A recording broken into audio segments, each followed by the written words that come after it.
जयनिं आरो जयनिं इउ पिपल दोलोनि जयनिं हाबाफारि।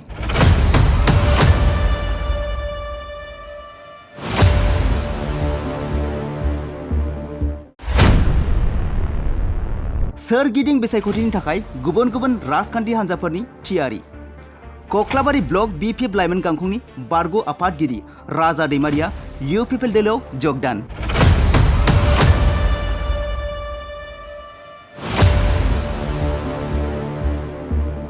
नंगौ, बिटिसि बिसायख'थिखौ नोजोर होनानै बे समाव बयबो गावबा गावनि राजखान्थि हान्जाखौ गोख्रों खालामनो थाखाय सांग्रांथियारि मेल खालामनायजों लोगोसे जयनिं हाबाफारियाबो सोलिगासिनो दं। थिग बेबायदिनो दिनैबो इउ पिपल दोलोनि जयनिं हाबाफारि जानानै थाङो। बाक्सा जिल्ला 22 नं कक्लाबारि बियाबनि सिङाव थानाय खामारदैसा प्राइमारि इउ पिपलआव जयनिं हाबाफारि जायो।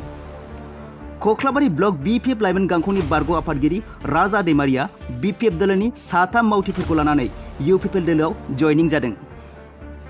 बे हाबाफारियावनो मुसलपुर जिल्ला इउ पिपलनि गाहाय नेहाथारि अ बिजु बरकचारिजों लोगोसे मुसलपुर जिल्ला इउ पिपल आरो खामारदैसा प्राइमारिनि गुबुन गुबुन थाखोनि दैदेनगिरिफोरनि नुजाथिनायाव बे जयनिं हाबाफारिया जानानै थाङो। दिनै खामारदैसा प्राइमारि कमिटि इउ पिपलनि गेजेरजों बेवहाय जगदान हाबाफारि जों लानाय जादों आरो बे जगदान हाबाफारिनि गेजेरजों जोंनिनो कक्लाबारि बिपिएफ लाइमोन गांखंनि बारग' आफादगिरि बिथां राजा दैमारि आरो लोगोसे जोंनि दावधारा गुदलि गामि टेबुरबुरनिफ्राय बेवहाय 3 जोंनि बिपिएफ सापर्टार बिथांमोनहा जोंनि दोलोखौ मोजां मोननानै थामहिनबा प्रमद बर' सारनि जि मडेल अफ पलिटिक्स बेखौ मोजां मोननानै जोंनि दोलोआव बिथांमोनहा हाबफैदों आरो बिथांमोनहा बुंदों जोंनि दोलोआव थानानैनो बिथांमोनहा गोबां उननि समाव बिथांमोनहा खामानि मावनो थाखाय बिथांमोनहा जोंजों खोथा होदों। जिहेतु गोबां लाइमोनफ्रा इउ पिपलआव जयनिं जादों, थारैनो फैबाय थानाय समाव नोंथांमोननि जि थांखि बे जाफुंसारगोन होननानै सानदों नामा? जोंहाथ' रोखा माने फोथायनाय दङ प्रमद बर' सारनि जि दैदेननाय जि सरकार लोगोसे बिथाङा जितु इउ पिपल दोलोनि आफादगिरि बिथांनि सायाव जोंहा मोनसे गोख्रों फोथायनाय दङ। जोंनि जि लाइमोनफोरनि जिखिनि खामानि मावनो लानाय जि हाबाफारि बा बिथांमोननि इयुनखौ लानानै जोंनि इउ पिपल दोलोआ जिखिनि खामानि मावनो नागिरदों बेयो थारैनो उननि समाव जाफुंसारगोन होननानै जोङो बेवहाय जौसेयाव जौसे खोन्दोआनो जोंहा फोथायनाय दङ। जिहेतु 63 नं सापागुरि बियान बारग' एमएलए बिथाङा इउ पिपलखौ 0 होननानै बुंदों, बिपिएफआ देरहाखानाय होननानै खौरांगिरिनि गेजेरजों फोरमायबाय थादों। मा बुंगोन नोंथां?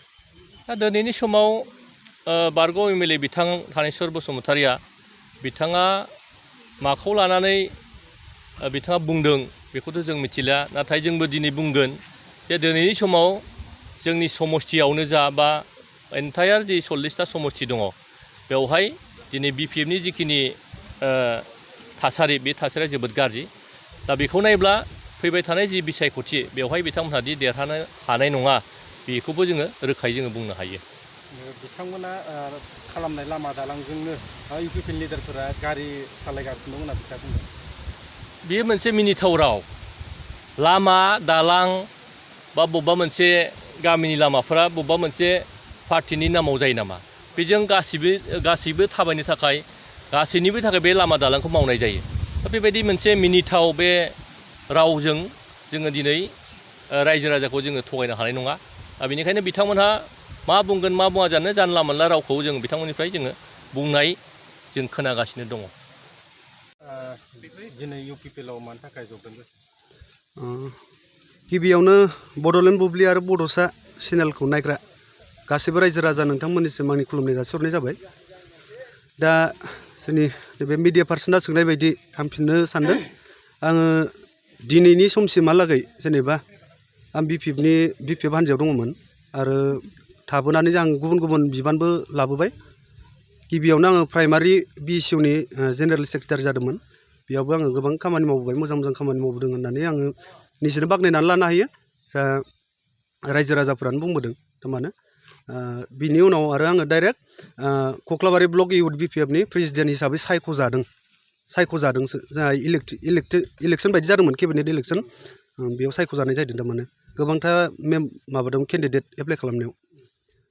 बेयावबो आं मोजां खामानि मावबोनाय बायदि मोनदों।